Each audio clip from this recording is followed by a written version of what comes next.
G, Google Chrome, G, Google Meet, enter, Meet dash L dash win Google Meet, 4 o'clock p.m. From your Google Calendar, from your Google, 5:30 p.m., 5 o'clock p.m. to enter, 5 o'clock p.m. to 7 o'clock, heading ready, not alert, this alert, camera, heading level 1 ready, join now, present button, join now button, enter.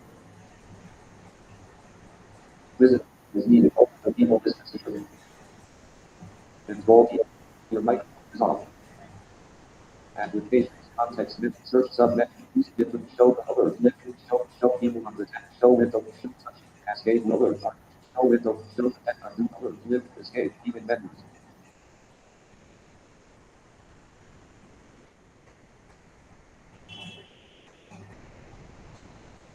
Alt F4, Windows dialog, Alt F4, taskbar, Alt F4, alert, live, escape, taskbar. Alt tab, Google Meet dash Alt F4, desktop, folder view, Alt F4, shutdown window, escape, desktop, folder view, list view, Google Meet, 10 of 11, Windows N. G, Google Meet, enter, Google Meet dash classroom, 2 left there, menu, AC 5:30 p.m. to 7 to 5 o'clock p.m., enter, 5 o'clock p.m., Meet dash heading ready, dot. Visited link, return to the classroom, link, switch it, classroom, more options, turn off, apply link, microphone, speaker, camera, heading, level, classroom, this video call, join now button, this video call is being recorded, join now button, enter. Visitor receiving, bold. Alert, action visible, window switch on the button. Hello. Alert, with involving microphone.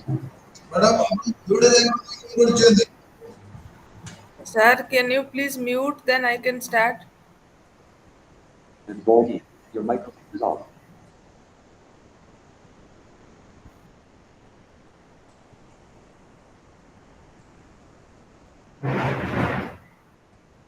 Involving. Yes, No, sir. Sir, actually one speaker is on. That's why that sound is coming here. visible. ଆପଣ madam ଦୁଇଟାରେ ବନ୍ଦ କରିଛନ୍ତି ଆଜ୍ଞା ଆପଣ ଦୁଇଟା ପରେ ଇ ନେଇଛନ୍ତି ସେଇଟା ରିସାଉଣ୍ଡ ହଉଛି ଆପଣ ଗୋଟେ ବନ୍ଦ କରନ୍ତୁ ନାଇଁ ମୋର ଗୋଟେ ପ୍ରେଜେଣ୍ଟେସନ ଅଛି ସାର୍ ତ ଆପଣଙ୍କର ଗୋଟେ ରିସାଉଣ୍ଡ presentation Involving your microphone is off. Alert, with are you talking? sir this is my presentation screen With action, with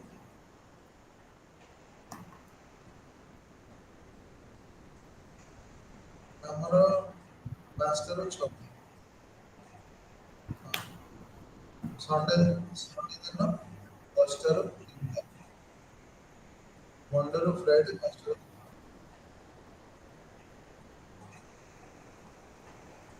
alert, with action, visible, with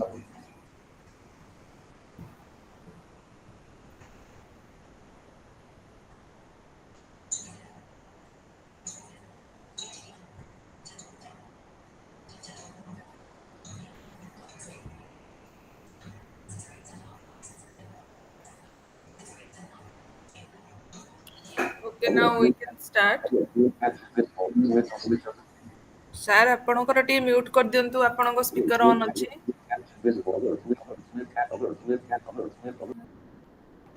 madam ଆପଣଙ୍କର ସାଉଣ୍ଡ ହିଁ ରିସାଉଣ୍ଡ ହଉଛି ଆପଣ ସାର୍ ଦୁଇଟାରେ କରିଛନ୍ତି ଆମେ କିଛି କହିବୁନି ସାର୍ ଦୁଇଟାରେ କରିନି ଗୋଟେରେ ମୋର ଗୋଟେ ୱିଣ୍ଡୋ ସେୟାର ହଉଛି ସ୍କ୍ରିନ୍ ଆଉ ଗୋଟେ ୱିଣ୍ଡୋରେ ଭିଡ଼ିଓଟା ଶୋ ହଉଛି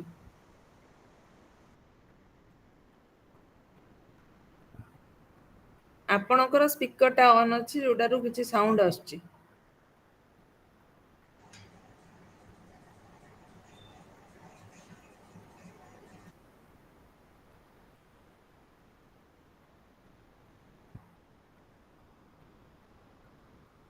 okay now it's okay sir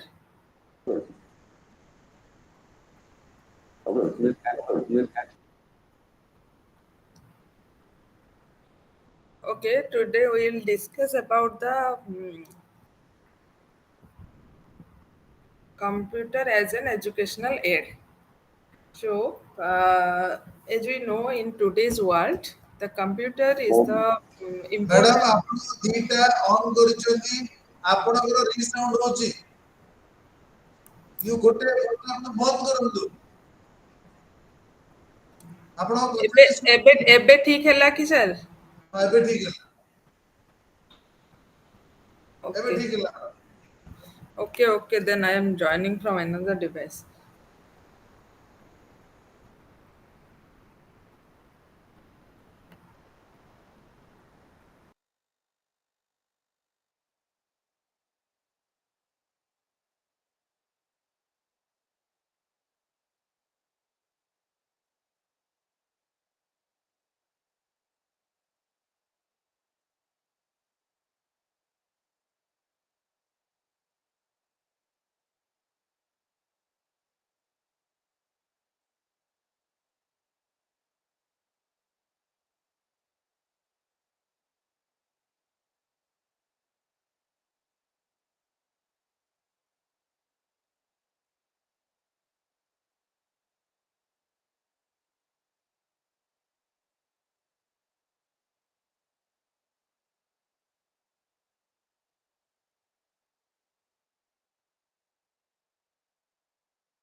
Okay, today we will discuss about the computer as an educational aid.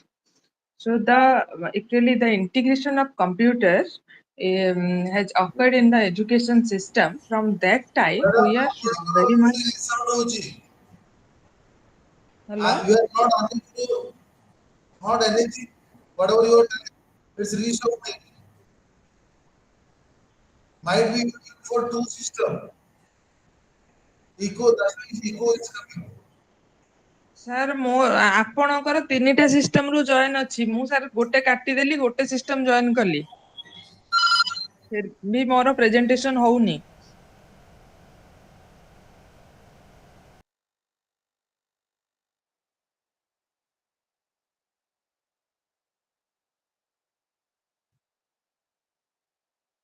Sir ଏବେ ଠିକ ଅଛି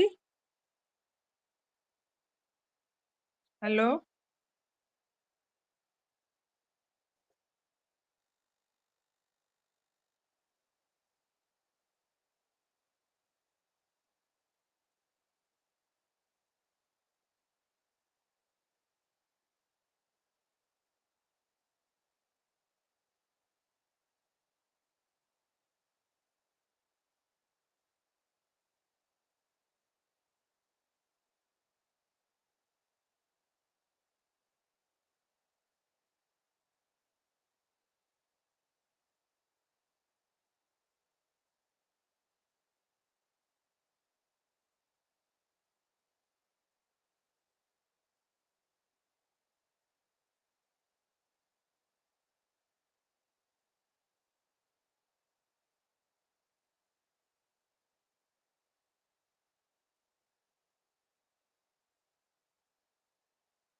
In the point of two other vehicles, all the cameras.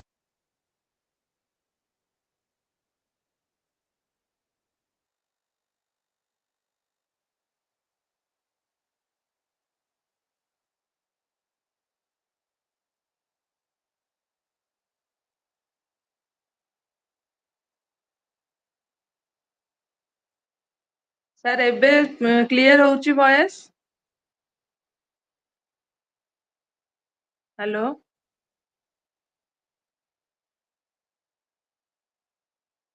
Sir ଏବେ ଶୁଣା ଯାଉଛି okay okay thank you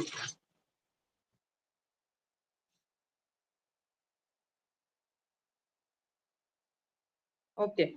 Then computer as an educational aid, we are talking about the integration of computer in education has transformed the way of teaching and learning process, and it has been an integral part of the education system. The use of microcomputer, the personal computer, and other computers which are in use now, they are more commonly known to all. And in education, it has opened up a new avenue for both teachers and the students. So, what are the characteristics of a computer? As it is a very familiar topic with all in today's society. Um, so, in spite of that, we will discuss it in brief. Then what are the characteristics of a computer? Because it is helping us in it is giving us the high speed. It simulate the experiment. That is also there in the Google. You can find it how it is simulating the experiment. It is giving you the instant feedback, and error-free calculations can be done by using the computer.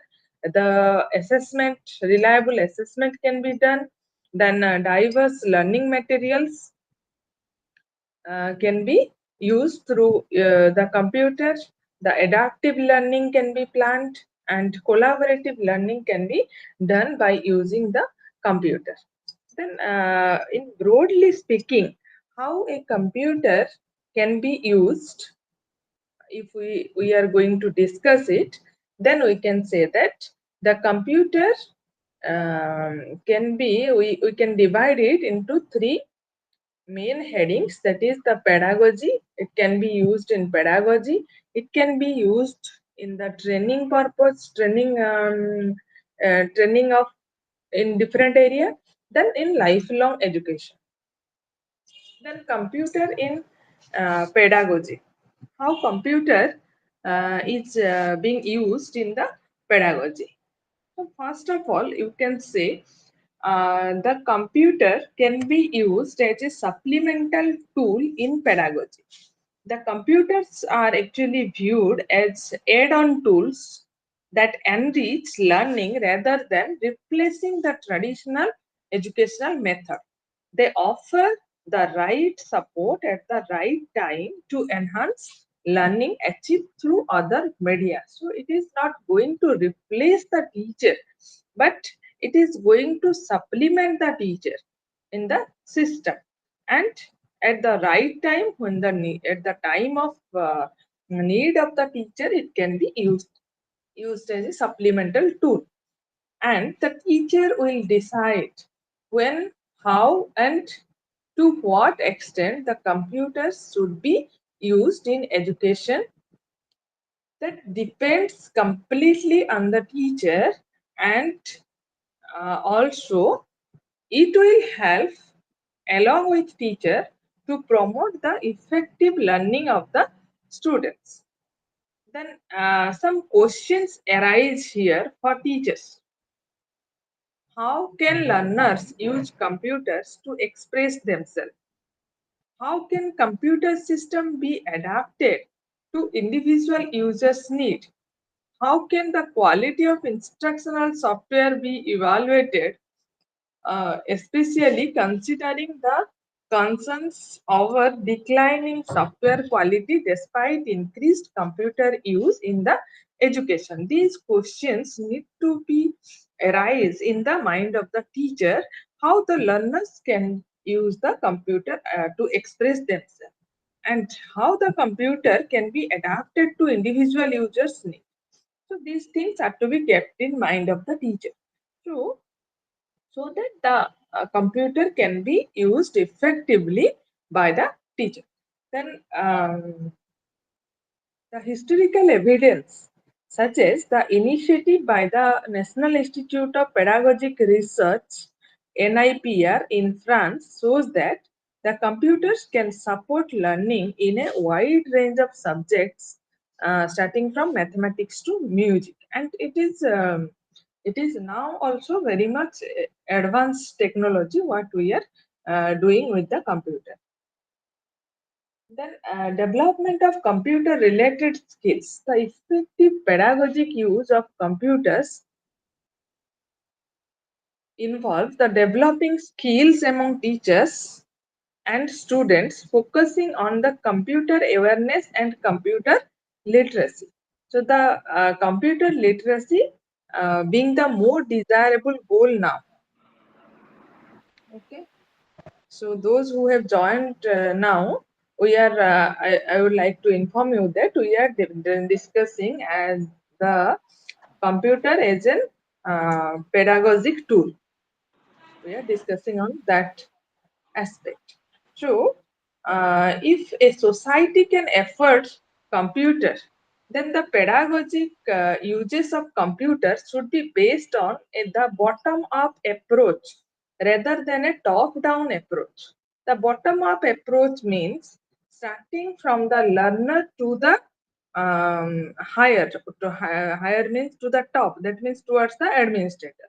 Not that the administrator will decide what is to be used in the field. Rather, the students or the learners are using it, and accordingly, the upper layer need to be changed. So, this will be the better approach. It is saying that this bottom up approach will be the best approach to use the computer in the pedagogy. So, a foundational approach to computer use in education need to be emphasized, recognizing the innate capabilities of children as digital natives. Why the bottom up approach is more preferable? Because in the today's society, the children who are using the computer, they are more familiar with the computer, so they need to be guided accordingly. That's why the bottom up approach is more favorable in pedagogy. Then, if you will discuss the extension of use of computer to the special need education, this is a blessing. The computer or the use of technology for the special need children is a blessing for them. It has made them to some extent they are much more uh, self dependent. They are independent from others. They are able to use it more comfortably by their own. So this is a, we can say that this is a blessing for those children with special needs. The computers offer the specialized support for the handicapped students and have particular significance in distance education also, making the learner more accessible and economical. For example, you can say a Cyclops. Cyclops is a telewriting system which is used for the visually impaired students. Similarly, you can say your conversion of speech to text for the visually impaired children, it can also be used. Similarly, some other assistive devices, assistive programs are there which are very much helpful to the special need children. And if we say that for distance education, what are the benefits? The computers actually contribute more towards a open and flexible learning pattern, meeting individual needs in terms of time, place, and study choice, and reducing the students' isolation through networked interaction. You can take the example of this class, the IGNO classes. What is going on now? And previously how it was conducted. It was conducted in every study center, and the students have to move to the study center to take the counseling classes. But due to the use of computer, due to the use of internet, it is now in the online mode, so that everyone can join from anywhere and with any network. So this is a benefit for the distance education. Then, if you will see the what are the pedagogic benefits of computer in what is the benefit computer is giving while used in pedagogy? Then we can say that overall, it motivates the learners. The use of computer means you are using the multimedia system, audio, video, and now also you are using the interactive video. So these are motivating the learners to learn. They are in the traditional classroom. They were dependent on the books, textbooks, or the written materials, or the print materials, or on the teacher only. Teacher to develop the teaching learning material. But now what has happened? Actually the interactive videos are being made so that the learner can learn in their self pace using those interactive videos. So it motivates the learner towards learning. Then it aids in the recall of previous learning. It is as it is being recorded, so it helps to recall the previous learning. Then provide new instructional stimuli. New instructional stimuli it also provides in different forms, like they are making some videos of the next class. Then it is motivate the learner, prepare the learner, make the learner ready so that they can read in the class. Then activate the learner's response. It also stimulates the learner's response. It offers the systematic and steady feedback to the learner also. Then facilitating appropriate practice, appropriately sequencing the learning, and it also serves as a rich information source for the enhanced learning. So this is the use we were discussing about the three broad uses of computer in education. So we are discussing that computer, how it is used in pedagogy, then it is used in training, and it is used in the lifelong learning process. Then computer in training, how computer is used in training. So first of all, we can say it is helping in bridging the educational gap with the computer aided laboratory instruction. So this is called as CAIL, computer aided laboratory instruction. So at the University of Karlsruhe, Germany, addresses the gap between university education and professional knowledge requirement, particularly in physics for computer science students. This initiative demonstrates the computer's role in applying academic knowledge to real world application. So this is in this way, this is an example, and this is how the computer is used in the training process and bridging the educational gap. Another example is there. It is used in the training in medical diagnosis with a program that is called as MyCin, MYCIN, MyCin. So that program was developed by short-lived at a German university.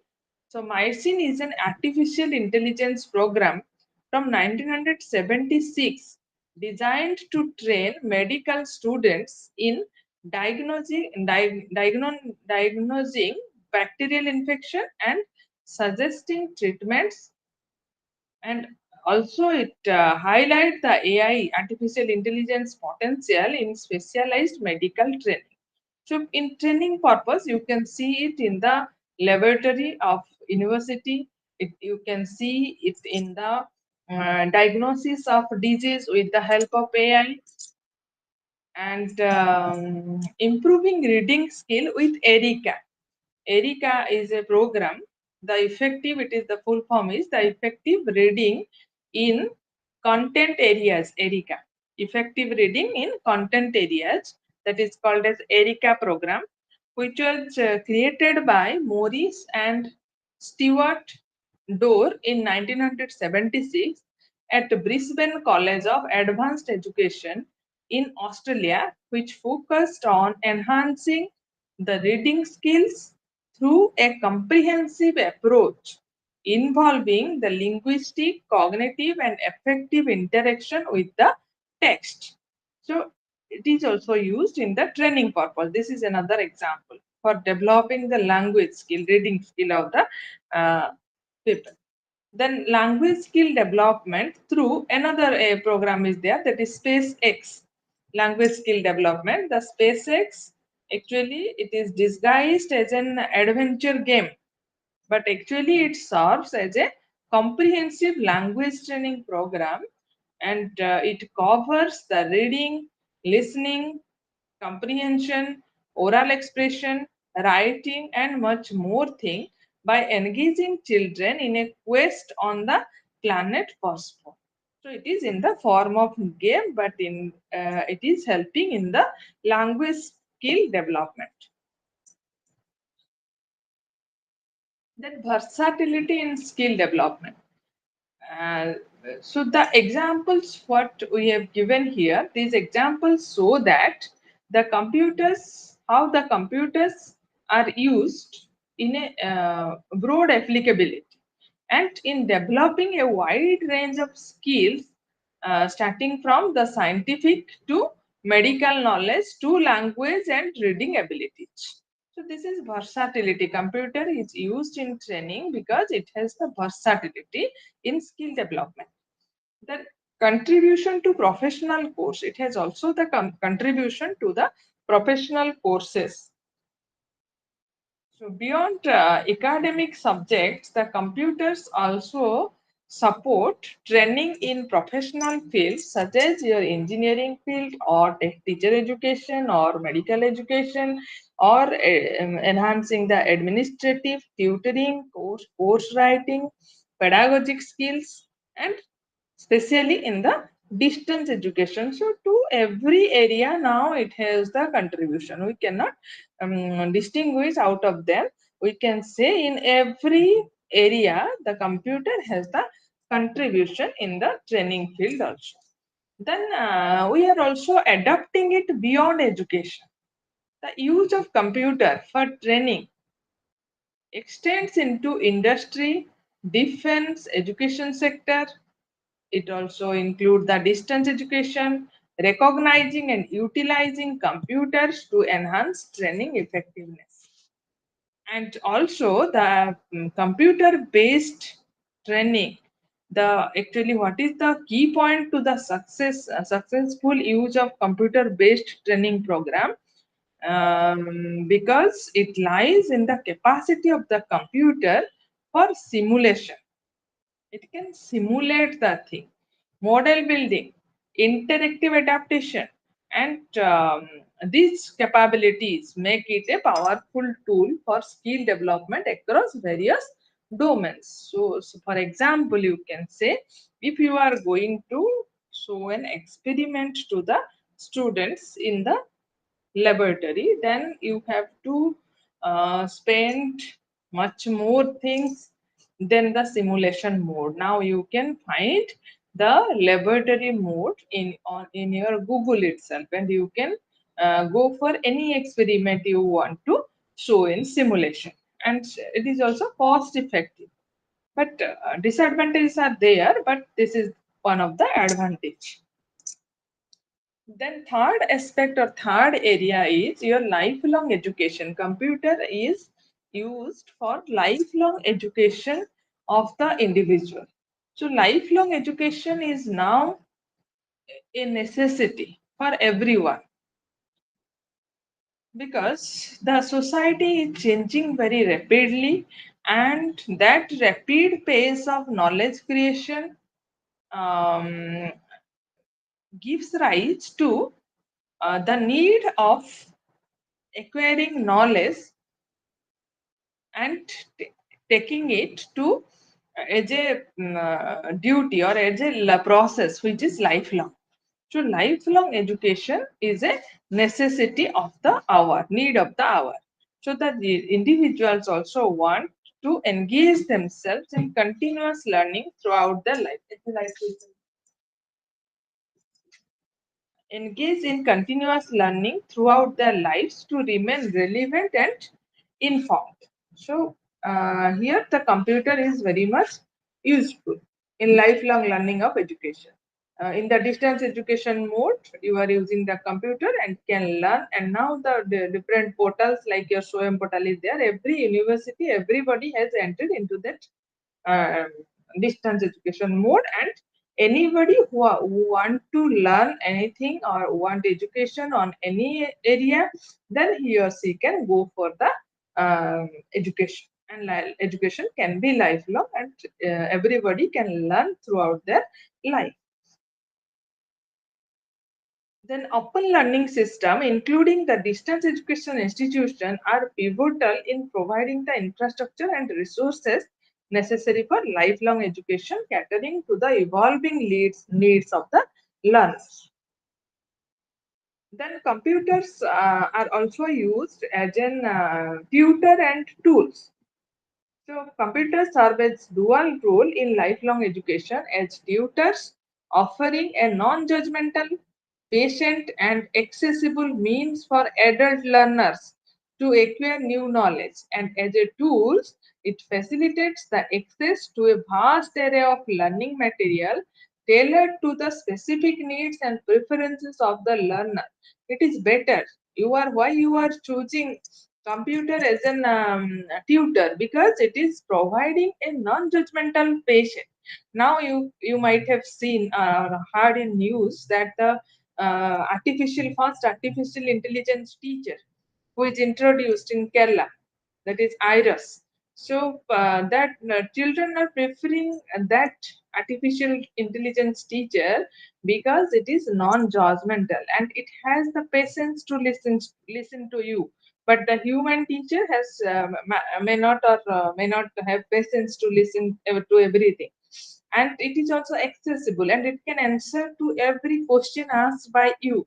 So it is better. The adult learner mostly will prefer to take artificial intelligence as their tutor because it is non-judgmental. I do not know this thing, so it will not abuse me that by saying that you are such and such and such and you do not know this much of things. So this is non-judgmental. It will not judge you, so you can learn happily. But in case of human teacher, the judgmental quality automatically comes to the front. So that's why the adult learners are preferring the computer artificial intelligence so that they can learn. Then also it is acting as a tool to facilitate a vast array of learning material. There are vast array of learning materials in the computer, in the artificial intelligence, or you according to your specific need and preference, the learner can choose it. So that's why it is very much important or playing a crucial role in the lifelong education. Then it also address the psychological barriers.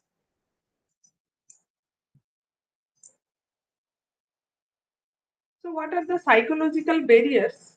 Psychological barriers actually means the when you ask a adult learner to come to the class along with by following all guidelines of the class, he or she is to sit in the class and follow the instruction provided by the instructor. It is a it creates a problem, psychological problem with the learner sometime or most of the time, you can say, in the present society. And that's why to address this need, to avoid the psychological barriers, the use of computer in education helps to overcome these psychological barriers or inhibition of adult learners that might be faced when being taught by a human tutor, making learning more accessible for them.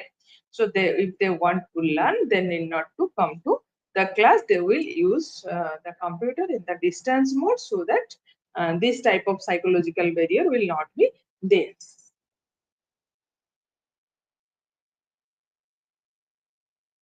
And again, in the lifelong education section, the availability of diverse software and educational programs enables the learners to select instructional materials that best fit their unique requirement and thus personalize the learning experience. So to provide a personalized learning experience to the learner, the customization of learning can be done by using computer or artificial intelligence. So they are preferring more to the distance mode education through online mode, so that they can get better benefit from this type of situation. Then the development and proliferation of the internet actually significantly enhanced the opportunity for lifelong learning, offering unprecedented access to information, resource, and learning communities. And again, we all know that the impact of internet was there, but after COVID period, in the post-COVID period, it has a vast rise of use. Everybody shifted to the online mode. Everybody shifted to the online mode in the post-COVID era, and it has also created much more opportunity for everybody to learn.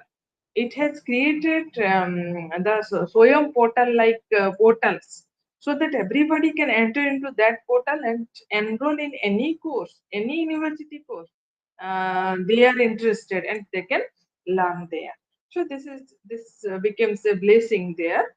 So it can be used, how it can be used in the lifelong education process. Then also another the last one I want to say, the encouragement of reflective thought. So while not delving deeply into the philosophical aspect of lifelong education, the text aims to spark through and discussion on the role and potential of computer application in supporting continuous learning and effort. So it is the online mode education, or you can say the distance mode education, that is also encouraging the reflective thought. When you join through a platform of online mode, then it is also sharing you some platform that you can share your reflective thought there. You can interact on through online through with your peer groups present in that course, and also your reflective thought can be shared to your mentor teachers of that particular course, and they can also give you feedback on your thought. Then if you will see the computer, how computer is used in the education, and if we will look back to the historical evolution, then we can find that in 1930s actually marked the beginning of using technology for educational purpose, with the development of teaching machines leading up to integration of computer in education, that was in 1930s. So there exists a variety of terms now in the present day.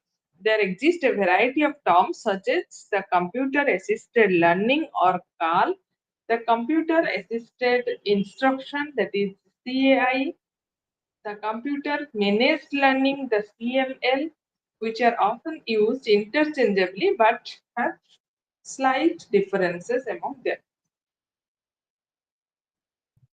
Then you can say the computer within the context of informatics as an instrument of education, the computers are recognized for their dual role. They have also an administrative role.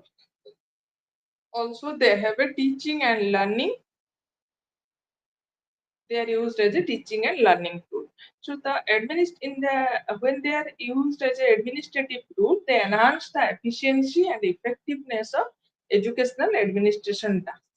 And when used as a teaching and learning tool, they facilitate various educational activities through support for instruction and direct engagement with the learners. Then three terms we have told, that computer assisted learning, or CAL. The computer assisted learning, or CAL, it emphasizes the autonomy of the learner.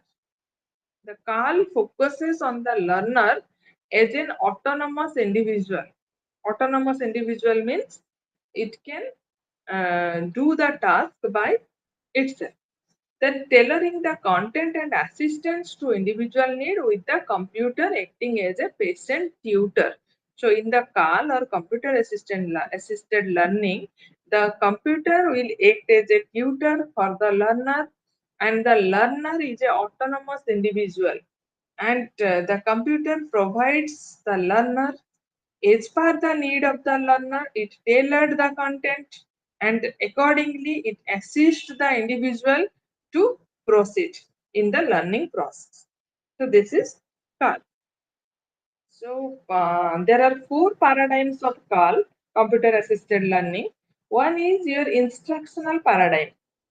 The instructional paradigm focuses on tutorials and drill and practice based on transmission of verbal message and structured around the subject matter. This is called as instructional paradigm, where the computer provide the verbal message and instruction in a structured manner, which is based around the or centered around the subject matter related instructions are provided to the learner. This is called an instructional paradigm. Another second part, you can say the second paradigm is the revelatory paradigm. Revelatory paradigm.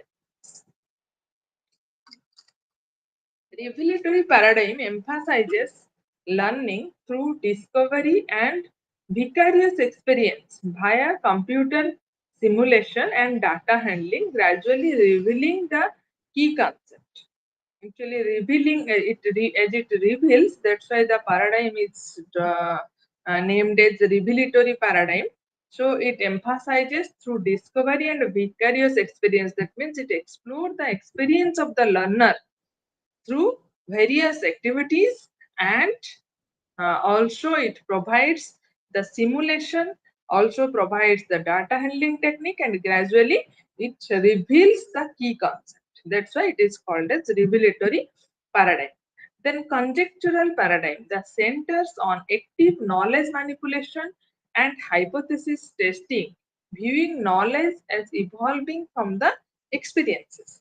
Then next fourth one is the emancipatory paradigm that distinguishes between authentic knowledge and knowledge with instrumental value, favoring the learning of authentic knowledge. The next one is your computer second category, that is computer assisted learning.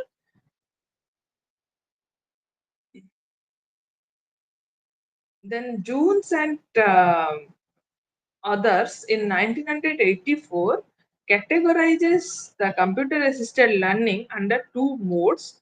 These modes are tutorial CAL and simulation CAL. Tutorial CAL simulates a dialogue between student and tutor using the systems like Cicero, Merlin, Calcam at the Open University. Then simulation CAL uses the computer as a virtual lab for conducting experiments, offering students freedom to explore and enhance the understanding.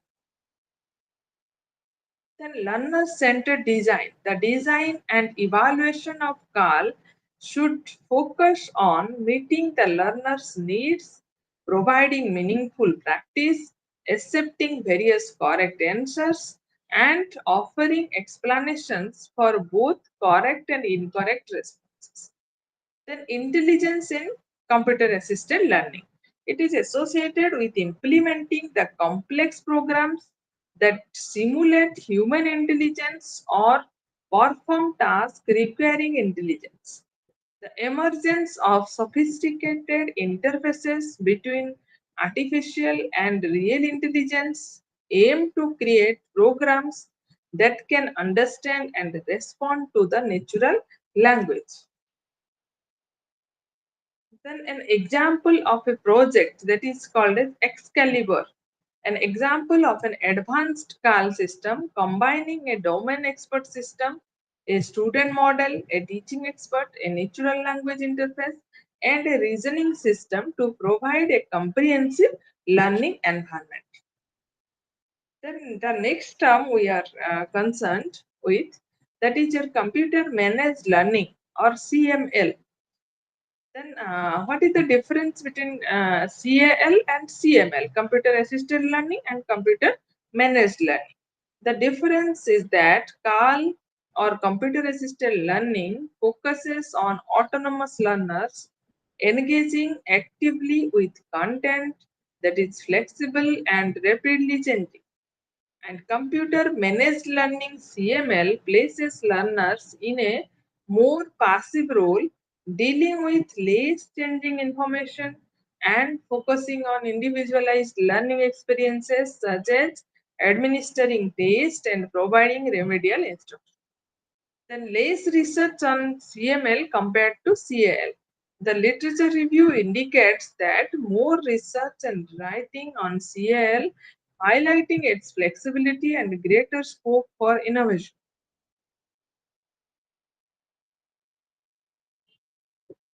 Then computer managed learning. In computer managed learning, there was a process of introduction of computer based interactive video. In 1980, the integration of computer system with video disc system emerged, offering interactive learning experiences similar to those provided by human teachers, though this technology was still developing. The subject matter and CAL effectiveness. The effectiveness of CAL varies by subject, with more studies conducted on structured subjects like mathematics and physics and less on unstructured subjects like language, music, um, and primarily in developed countries. So this is called as the CML or computer managed learning. Then what are the factors that influence computer assisted learning effectiveness? The effectiveness of computer assisted learning depends on various factors, including the subject matter, learner's achievement level, and instructional setting. And CAL or computer assisted learning also shows more effectiveness in well organized and structured subjects. The younger students at the elementary level benefit more from the CAL than college students. So this program was also running in different schools. So integrating CAL into the curriculum enhances its effectiveness compared to using it merely as a supplementary teaching tool.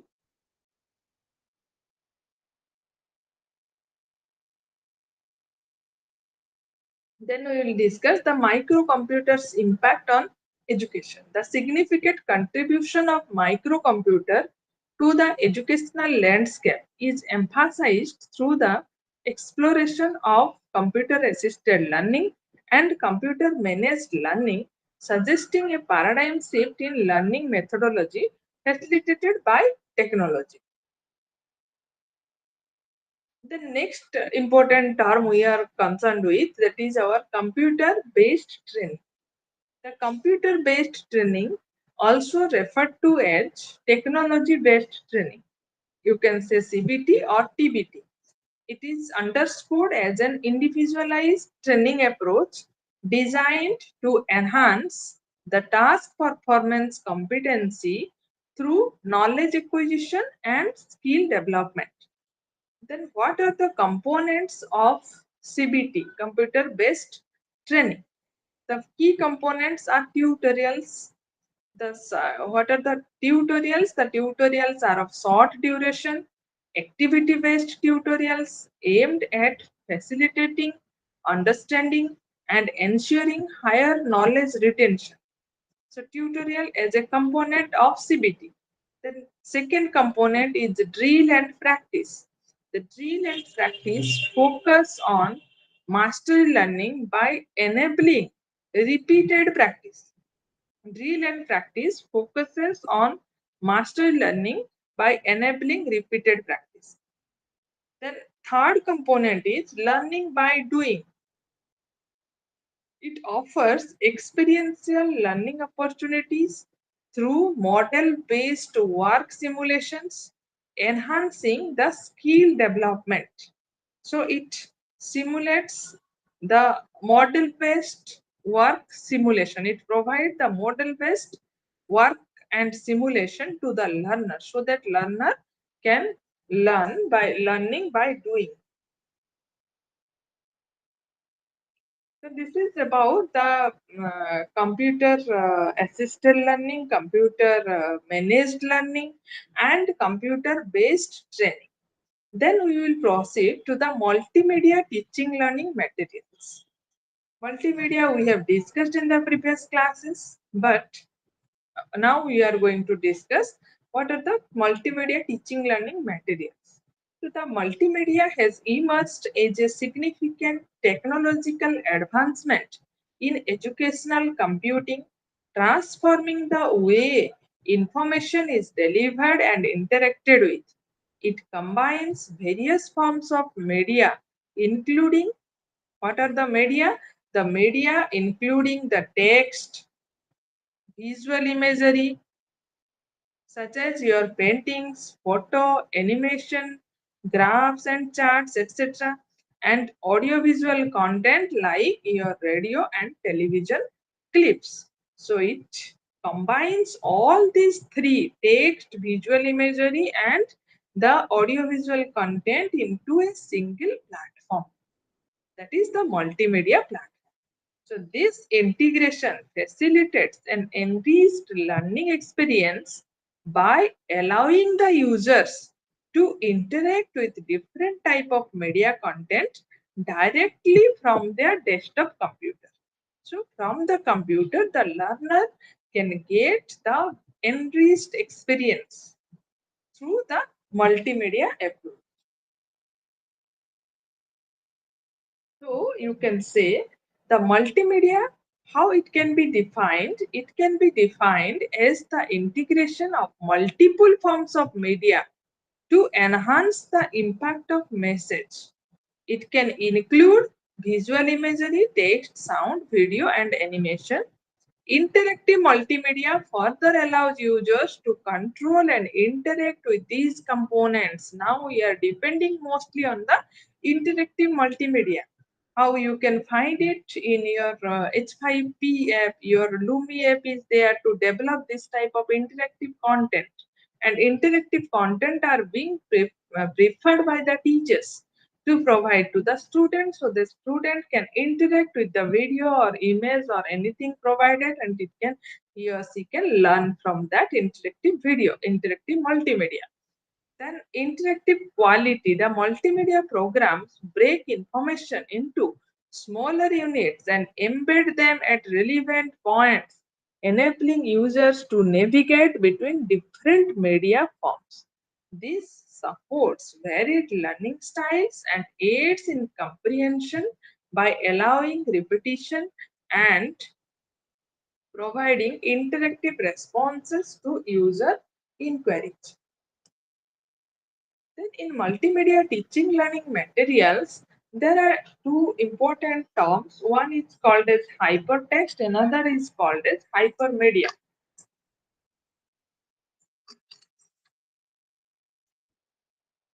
So these terms are introduced by Theodore Nelson in 1965 and popularized in the late 1980s. The hypertext refer to the electronically linked data that allow for non-sequential access and connections among information. That is hypertext. Hypermedia extends this concept by including sound, graphics, picture, and video. Hypertext actually can link the data into text and graphics only. But hypermedia means the sound is also included, sound, graphics, picture, video, moving beyond text on text, beyond text only content to a more diverse media integration. So hypermedia is much more broader than the hypertext. So hypermedia is often used synonymously with multimedia, though it specifically denotes the use of hypertext principles to link different media types. Then how this is evolved, how these concepts are evolved, the idea of hypertext can be traced back to Vannevar Bush in 1945 concept of the MEMEX, a device envisioned to enhance individual memory by storing and mechanizing access to books, records, and communication.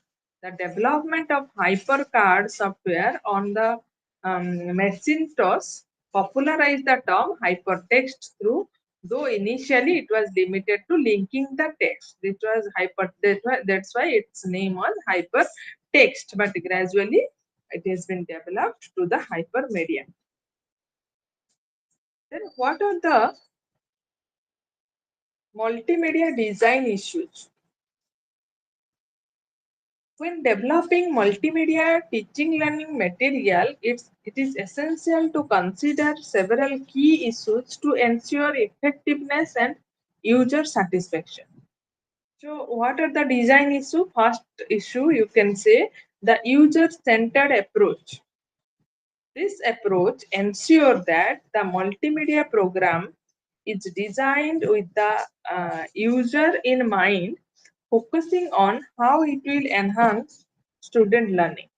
It prioritize user needs and learning objectives through the development process. That is user-centered approach.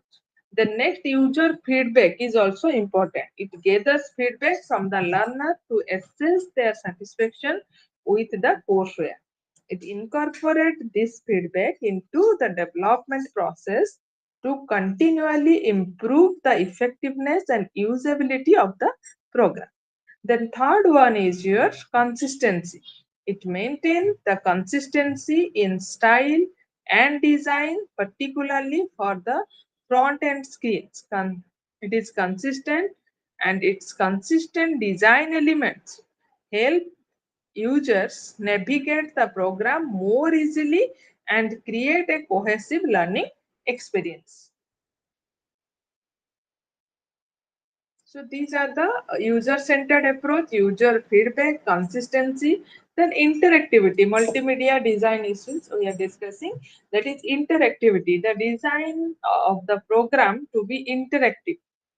What we are discussing now, the interactivity is very important, and it allows the users to engage with the content, and it provides features for error correction, pacing control, module selection, other interactive elements to enhance the learning engagement. So this is interactivity. As you might have seen how interactivity is being integrated into different content. Even in YouTube video also interactivity is added. So you are watching a video, and in between a question will come what you have watched. Whether you are listening mindfully or not, a question will appear or a question will pop up on the screen.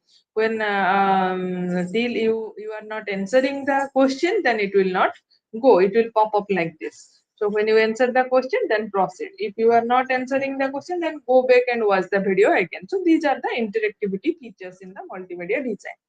Then chunking information, the present information in small digestible chunks to prevent cognitive overload and maintain learners interest, and it ensures that the content is thought provoking and engaging to keep the learner actively involved. So in the present day society, when we are in use of multimedia system, then we are everybody is preferring that chunking information. That means a small part of the whole topic. Nobody is interested to watch the whole topic at a time. So this is the chunking information is imported in the multimedia approach. So you want to learn a small concept, then go for that small concept only. So in future also you can find that there will be somebody, we are saying that capsule courses are going to be designed, because we people of the present society, we have no time to watch such a long video. So capsule courses will be designed. You want to learn the multimedia concept, so you go for that multimedia capsule and take that information, and you cover your course. So this type of thing are going to be there with us. So then next part is a documentation. Then it provides clear and comprehensive documentation and help to facilitate to assist users in navigating the program effectively. Its clear instruction and explanation contribute to a positive user experience, and support learning objectives.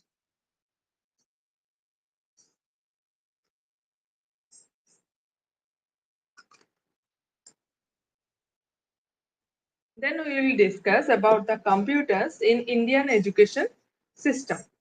Then what is its history? If we will delve into the historical context and its implementation, we can find or we can take an example of a project. That project is named as Class project, and it was started in selected Indian schools during 1984-85, marking the beginning of computer education in India.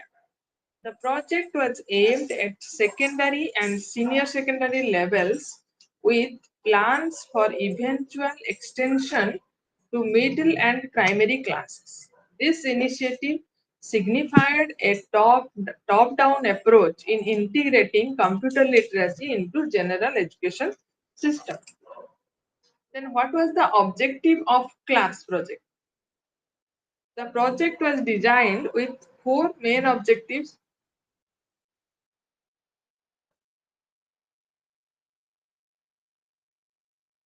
First objective was to broaden the students' understanding of computers.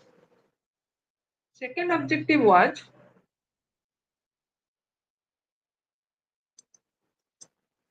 to provide practical experience to the students. Third objective was to introduce the wide range of computer application.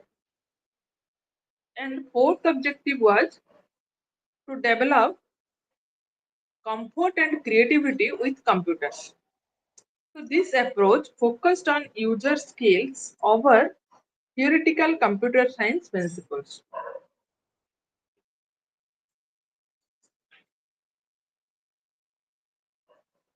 Then for this project, what was the information infrastructure and training? The computers provided were of low configuration by today's standards.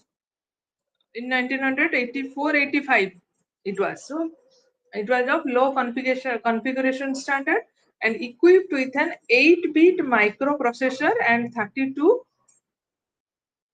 KB RAM. The training program included 330 lectures and 30 practical sessions emphasizing computer literacy over deep technical knowledge. Then what were the challenges and insights? Over the years, it became evident that the widespread access to computers in all schools was not imminent, with computers often seen more as symbol of prestige than as tool for learning. Practical application and programming experience were identified as neglected in critical areas.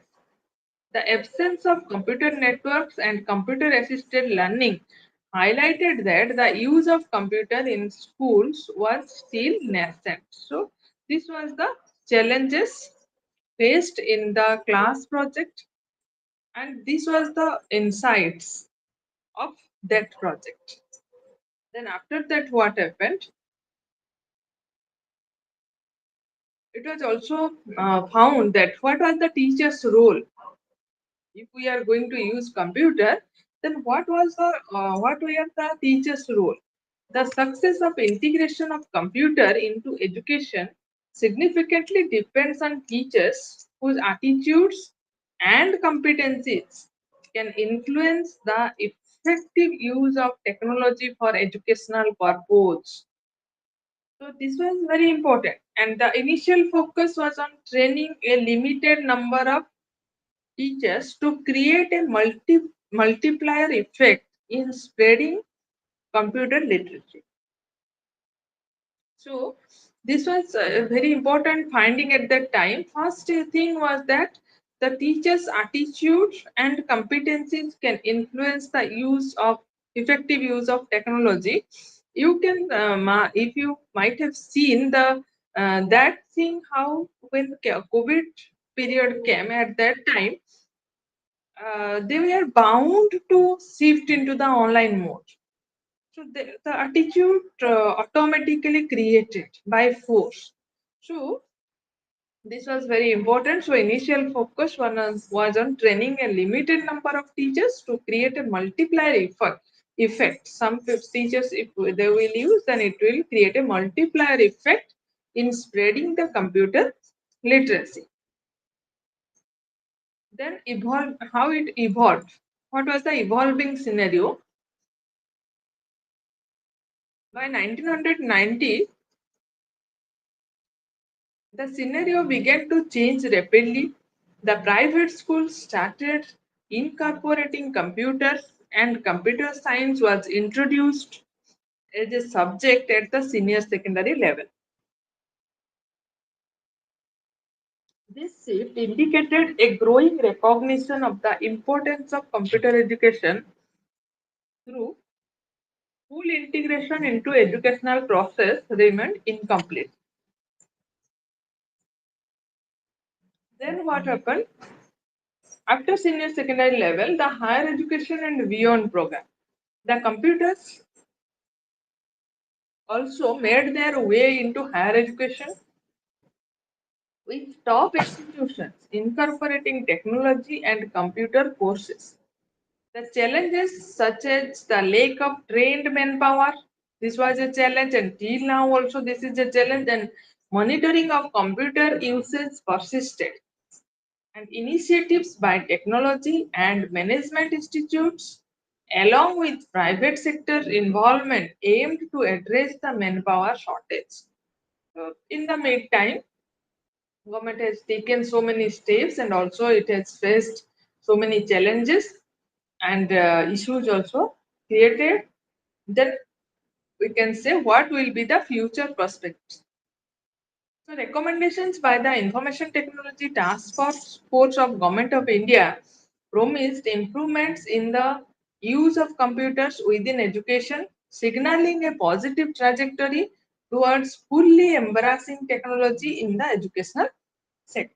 The class project serves as a foundational case study in the journey of computer education in India, highlighting both achievements and hurdles in integrating technology into educational fabric of the country. So this was a case study, class project. What happened in the project and how we can proceed. So this was a case study.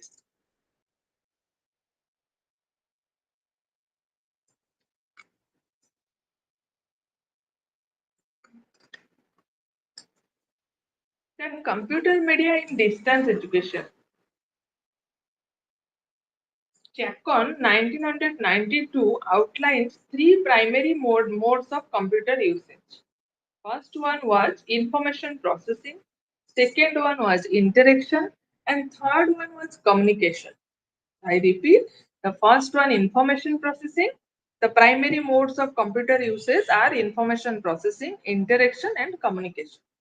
Each mode, each mode means the information processing mode or interaction mode or communication mode.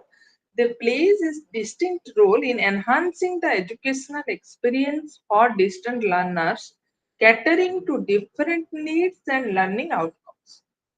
The computers in distance education serve to extend learners' and educators' capabilities across three main modes.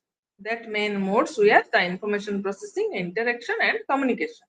And each mode contribute uniquely to the learning process, enabling the development of various skills and facilitating both self-directed learning and collaborative learning experiences.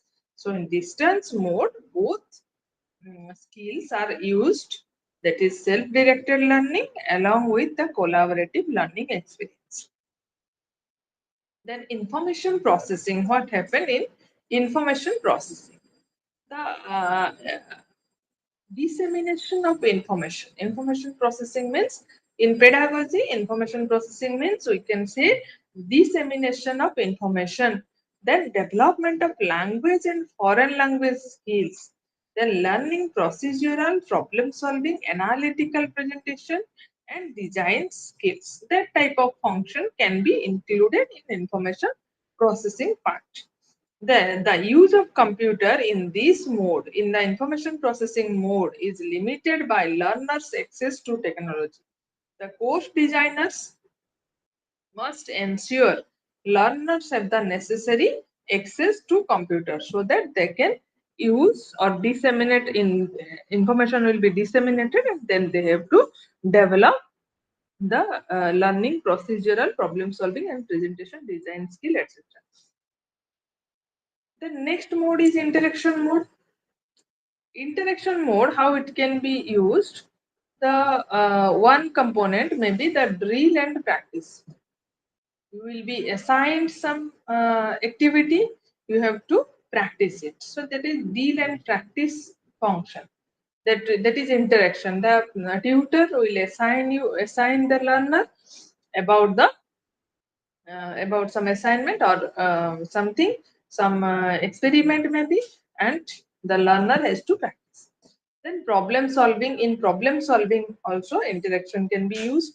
Procedural learning, tutorials, guided discovery learning. The guide will instruct and the learner will discover. Then decision making, everything. These things will be used in the interaction mode in the pedagogical content. Then example you can take the computer assisted instruction or interactive multimedia or a computer based training program. Then third mode is your communication mode. So how communication mode, which type of pedagogic function, in which type of pedagogic function it can be used? The learning verbal communication, developing skills for the analysis and synthesis of textual information, enhancing expression and articulation, offering motivational support to remote learners, developing critical judgment, facilitating participative problem solving, providing opportunities for incidental learning, and presenting abstract knowledge. So, in communication mode, this can be done. Then, email and computer conferencing can be done here.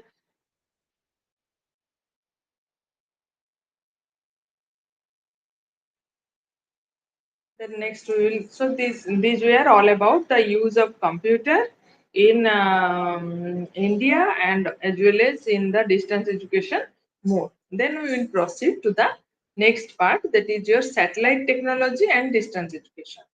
How satellite technology is helping us. So before going to the satellite technology and distance education, we have to know what is communication satellite. So communication satellites play a critical role in global telecommunication, enabling signals to be sent and received over vast distance instantaneously. That are called as the communication satellites.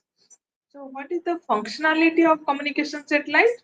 These satellites act as powerful repeaters in space.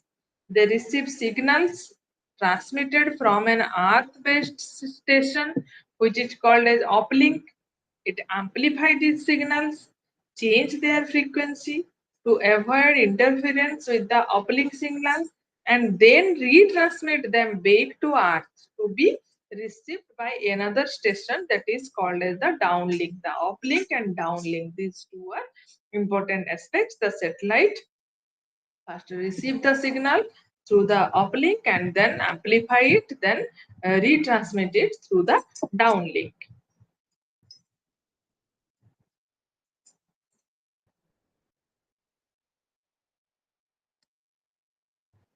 Then the communication satellite involves your geostationary orbit, global network. So these two things are involved here in geostationary orbit. The most communication satellites are placed in a geostationary orbit, which means they orbit the Earth at the same rate that the Earth rotates. They rotate with the same speed with Earth. Then this makes the satellite appear stationary. That's why it is called a geostationary orbit. So that this makes the satellite appear stationary from any point on Earth. ensuring a constant line of sight between the satellites and both the uplink and downlink stations. So this orbit is approximately 35,786 kilometers above the Earth's equator. Above the Earth's equator, there is the long orbit is present, which is called as geostationary orbit. Then global network. There are hundreds of communication satellites in the orbits, and it forms a vast network that facilitates global communication. So these satellites are used for various applications, including your telephone networks, television broadcasting, internet service, and emergency communication. Then, if we will say the communication satellite, what was the history of the communication satellites and how the evolution process occurred? Then you can say the era of space exploration and satellite communication began with the launch of Sputnik by the Soviet Union in 1957. Since then, the advancements in technology have led to deployment of numerous satellites serving diverse purposes beyond communication, such as weather monitoring, remote sensing, disaster management, and defense. Everything you can find now. You are aware about all those things before their commencement. Then what are the components of communication satellite? Two things we have discussed: uplink station, another is downlink station, and the medium one is the satellite.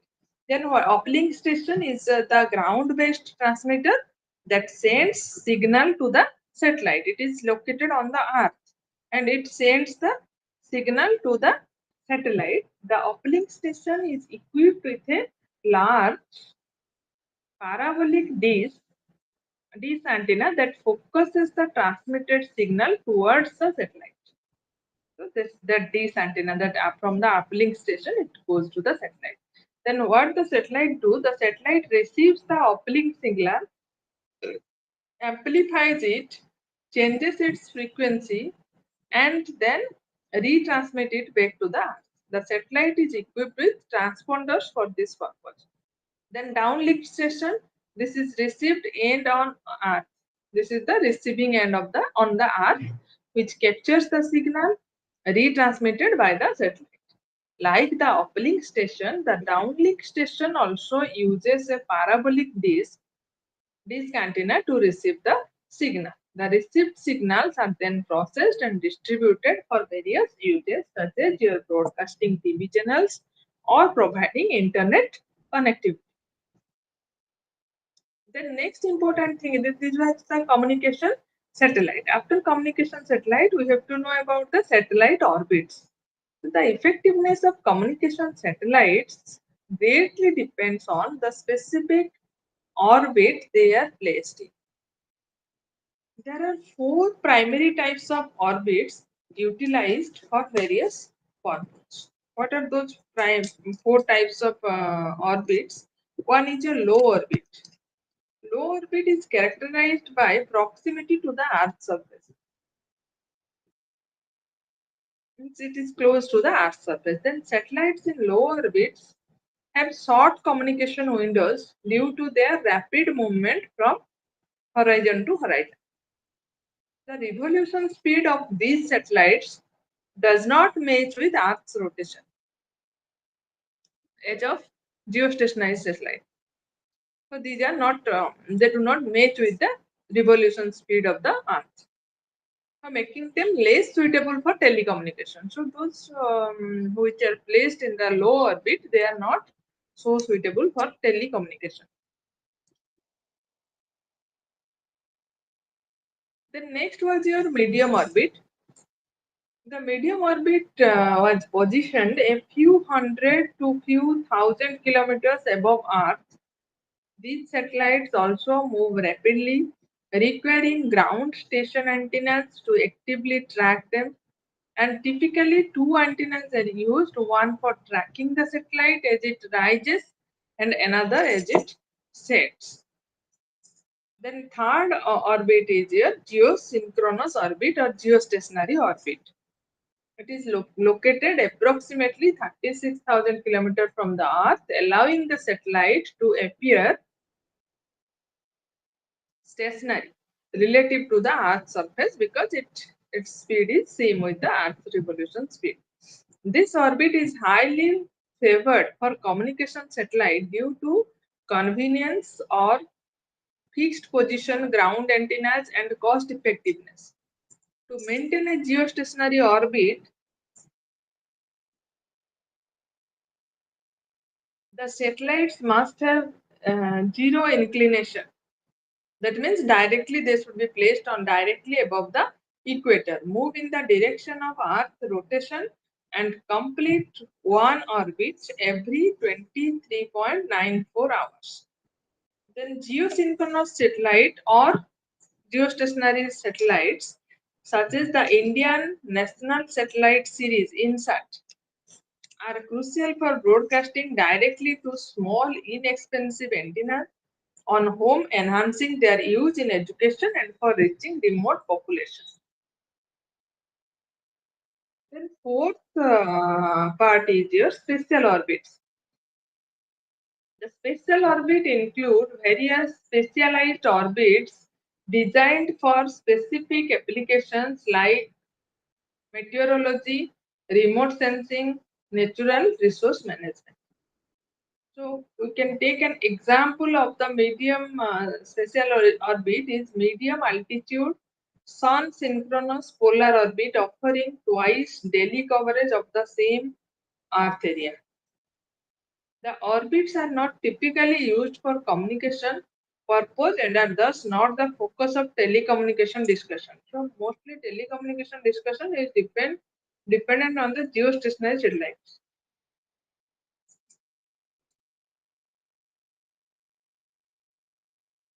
Then we can discuss what are the characteristics of satellites.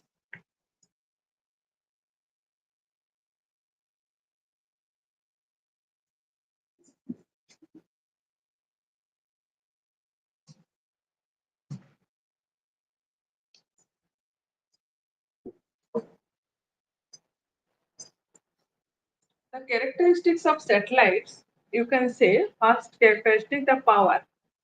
The satellites primarily use solar panels to convert sunlight into electrical energy for power. They require minimal conventional power, mainly for occasional position correction due to gravitational influence. Then storage batteries are used to provide power during eclipse when the satellites are in the Earth's shadow and solar panels cannot generate power. Second characteristics, we can say the large coverage. The satellite communication is not limited by distance, allowing for simultaneous service to rural, urban, and remote areas. Three geosynchronous satellites or geostationary satellites are claimed to be capable of providing full-time communication service to entire Earth except for the polar region. Third characteristics, multi-purpose uses. The satellites can handle multiple communication forms, including the radio, telephone, television, and data traffic simultaneously. They also serve in remote sensing for applications like soil survey, load assessment, forestry, and oceanography. Then what is its cost? Initial development and launching costs are high, but operational costs are relatively lower compared to expanding terrestrial infrastructure. The economic rationale should consider social and economic benefits beyond direct revenue from communication service. The next fifth one is the planning. The satellite-based communication requires significant advanced planning and is part of broader socioeconomic and educational development strategy. Then the national and area-specific communication. The satellites can cater to both national and specific regional needs, supporting centralized and regionalized communication system. Then what is the life of a satellite? The lifespan is largely determined by the performance of solar cells with a typical operational service of 10 to 12 years before replacement due to a decrease in electrical output. So these are the characteristics of satellite. Then satellite-based communication and distance education. What is our concern is with the distance education. So the satellite technology plays a crucial role in enhancing distance education by improving telecommunication network and information flow. So first role or first importance is enhanced capacity for distance education. The satellite technology boosts educational development, particularly effective in reaching dispersed population across vast geographical areas. Then second one is accessibility for remote area. It also provides university education opportunities to students in remote or isolated locations, including small island and mountainous regions. So this is possible only due to the satellite-based communication technology. Then its cost effectiveness for large scattered audience. The large audience for open university distance education is typically large and spread out, so making the high cost of satellite transmission justifiable and often cheaper than the other method. Then three main educational uses: the countrywide educational and developmental program, the telecast for the general public to support discipline-based learning, then pre-recorded program for students at all education level at part of their regular learning system, then live telecast with two-way interaction, that is supporting existing two-way communication system such as the computer network, video text, teleconferencing, and telephone mediated instructions. Then fifth one is the support for two-way communication system. The satellite technology enhances the reach and effectiveness of teleconferencing and telephone mediated teaching, making this more accessible and efficient. So this is the role of satellite-based technology, communication technology in distance education. Then we will discuss about the internet for distance education. This is not a new topic because we all are acquainted with this type of system in today's in the present world. So in the internet for distance education, there are different headings we will discuss about the computer network and internet, then internet services, then using the World Wide Web www dot, then implication of internet for distance education. So first we can say the advantages of computer networking. So we can say the advantages of computer networking can be the resource sharing. First one we can say the resource sharing. So all computer users do not have the best computer facility available on a standalone computer. So acquiring a mainframe computer can never be a cost feasible option for an individual or a small organization. Similarly, the expensive peripherals like your sophisticated printer, larger hard disk cannot be attached to individual computer for the same reason.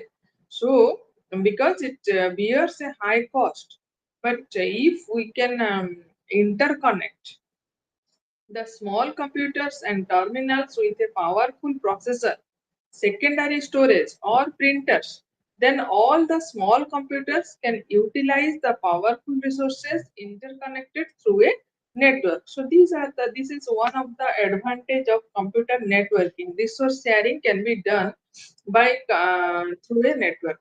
The next thing is your global database. When different computers are interlinked and share resources, then there is no need to store the same or similar information on the storage area of the individual computer, so the individual computer can be saved. The data storage need of the data storage, it will be less. The data that needs to be shared by different users can be stored and maintained at a global storage area. and users can be given access to it with their user ID and password. And if some study material of reference is prepared for many students, that it can be stored in one computer storage area and made available through network to all those who need it. And the third advantage, you can say, the powerful communication medium. So we also know that the rate of growth of information and the use of up-to-date information, primarily in education and research, and also in other areas of life, there is a vast growth of this type of information. So traditional means and media of information creation and dissemination, like your print, recorded audio and video devices, are very slow. So the information stored and disseminated through network has recently become the most popular means because the simple editing process and the facility of fetching data from all different sites in the world. So some other means of communication may be equally fast, but they are both very expensive and also incapable of carrying the big database. So to make the powerful communication medium, networking is very essential. Then information management. Management of information in a global database is also easier in a network setup. So any database in such a setup will not have a duplicate copy, and so editing, updation, deletion are done at one place. So in this way also the networking plays an important role. Then online information exchange. A network facilitates an online information exchange. So we have to understand what are the advantages of this online exchange of information. What are the advantages? Why we will exchange the information online? So any information is kept for people to use it any way they want to use and whenever they want to use it. Then using a computer attached to a network, one can easily and quickly access information in the right format, which can be used for further work and timely decision making. So network will help in this. That's why the computers are being networked through the local area network, you can say. Or then this will also cost effective, saving money. It will save the money. Then data communication channels. So in a network, all the computers and other devices are joined through data communication channel, and these channels are of two types. One which uses some physical medium for transmission of data, or coaxial cable. So these are the two types. So a pair of the coaxial cables are the stiff copper core surrounded by a insulated cover. These are called the coaxial cable, and it has a higher speed of transmission and better shielding. Then another is second one is your optical fiber. These are very high transmission channel. They are most expensive, and all the physical more expensive than all the physical medium and the detector. So these are the data communication channel. Then the network hardware technology. Then we can say there are star topology, ring topology, like this. They can be connected.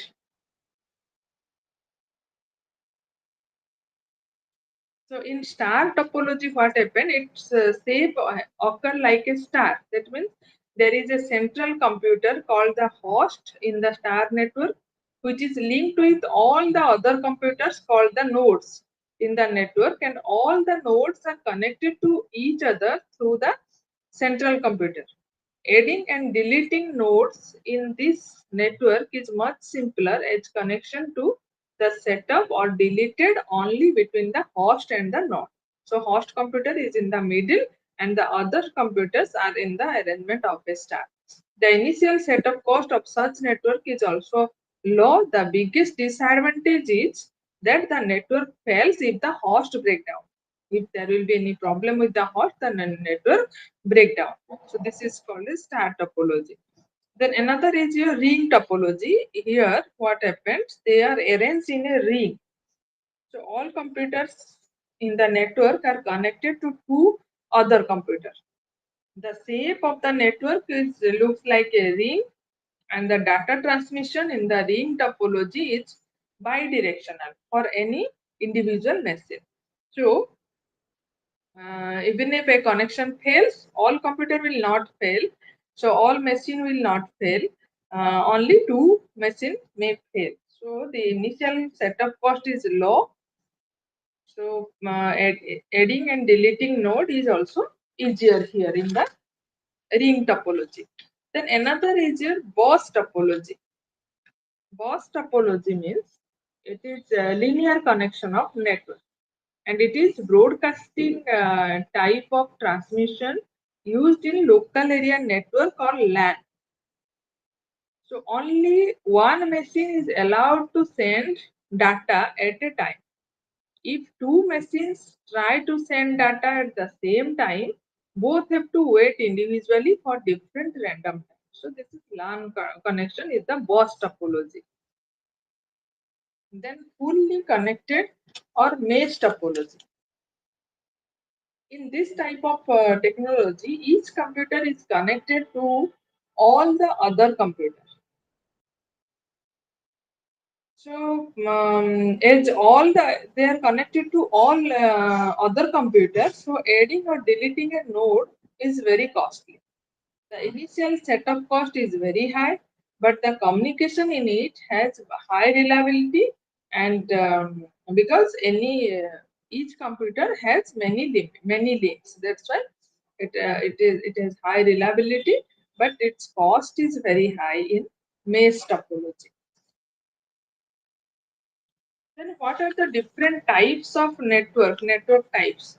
So LAN, as we have told, that LAN or local area network, then metropolitan area network or MAN, then wide area network or WAN. Local area network we have discussed in BOS topology.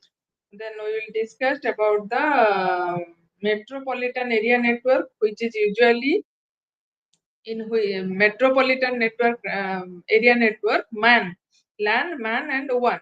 So MAN usually covers a geographical area spanning a distance of 5 to 50 kilometers. This is connected in MAN. The network topology used in MAN are similar to LAN. That means in LAN it is star topology or BOS or ring topology. So as such, MAN are extension of LAN. LAN is local area network, and it is connected within a limited geographical area. Within an institution, suppose you are connecting, then it is LAN connection. Then within 5 to 50 kilometer area, it is MAN connection. And one connection is your wide area network. And the wide area network is a large area network which covers different cities or countries. And if one uses a point-to-point transmission technology, the local area networks may be connected to wide area network by a common processor called the gateway, which is used as a common interface. So there is no satisfactory definition to explain one, but it seems to have one definite quality, and that is use of telephone line, that is one network, the wide area network. Then this is your types of network. Then your network, internetworking. Then we will discuss about the internet, how the internet grows, and now how it works. This is a common thing that how we are attached with the internet, chatting, mailing, etc. So let's first discuss about the internetworking. This is networking, LAN man one, and then internetworking. So different types of network topology and machines bring in the problems of internetworking. So to solve the problem of internetworking, the standard protocol architectures are used. These are called the standards or protocols. LAN LAN means the local area network can be interconnected using various kinds of devices like your bridge, router, browser, and gateway. Bridge is generally known as the data link bridge. It interconnects networks using compatible devices locally or remotely. The router can connect two different networks with different protocols. And the router is capable of linking two different media types, such as you're linking Ethernet with token ring like this. So a multiple router that include bridging capabilities is known as browser. So in a LAN system, it is very common to have different vendors' machines to have cost-effective solution for networking. The result of this is that the problem of incompatibility not only in exchanging the simplest file but also differing in screen and keyboard layout in the network environment. So there are three options open to get dissimilar equipment connected in a LAN to communicate sensibly by adopting standard protocol, which is there is your emulator software, protocol converter, gateways, or OSI standard. So different internetworking systems are also there. Then in the internet part, you can you know this, I think, how it works, how the internet work, and how we are using this worldwide search engines now in the present world. um, we are very much dependent on the world wide web and web based education and training, and again we are moving towards the AI means we have the interactivity and collaborative learning, and we are now proceeding towards that interactivity, how we can interact, and interactivity is given importance in your every educational material, and collaborative learning, everybody will learn collaboratively. This is the aim of our education system. So this is all about the today's discussion. Now let's end the session here. Okay, thank you for joining and listening.